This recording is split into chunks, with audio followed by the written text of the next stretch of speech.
दबा बात करू मान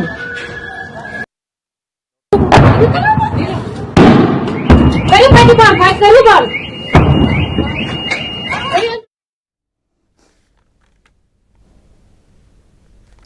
పాక్ పిశాచాలు మరొక్కసారి నిద్ర లేచాయా లేకపోతే నటిస్తూ 3 గంటల పాటు నక్కి ఉండి మళ్ళీ కూడా దాడులకు తెగబడినటువంటి పరిస్థితి మనం చూస్తున్నాం. కాల్పుల విరమణకు సిద్ధమైన తర్వాత కేవలం 3 గంటలు మాత్రమే వేచి చూశారు.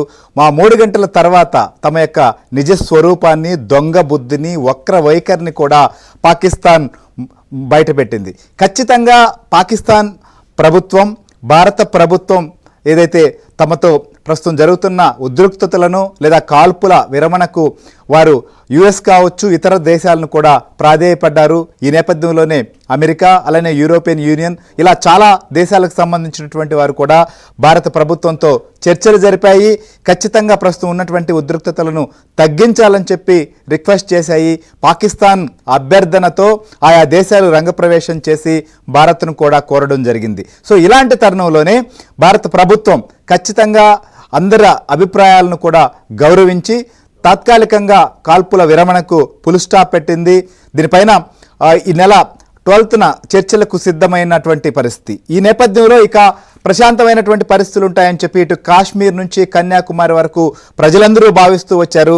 అలానే ప్రభుత్వం కావచ్చు లేదా ఆయా రాష్ట్ర ప్రభుత్వాలు కొంత ఊపిరి పీల్చుకున్న పరిస్థితులు మనం చూసాం. సో ఇలాంటి తరుణంలో కేవలం 3 గంటల పాటు వేచి చూసినటువంటి వారు ఇక గత 2 రోజులుగా ఏమైతే చేశాయో అటు జమ్మూ కావచ్చు, పంజాబ్, రాజస్థాన్ ఈ ప్రాంతాల్లో మళ్ళీ కూడా డ్రోన్లను ఎగరవేశాయి, డ్రోన్లతో దాడి చేసేటువంటి ప్రయత్నం చేశాయి. అందుకంటే ముఖ్యంగా జమ్మూ కాశ్మీర్లో ఆర్ఎస్పురా సెక్టార్లో విచక్షణారహితంగా కూడా కాల్పులు జరిపారు.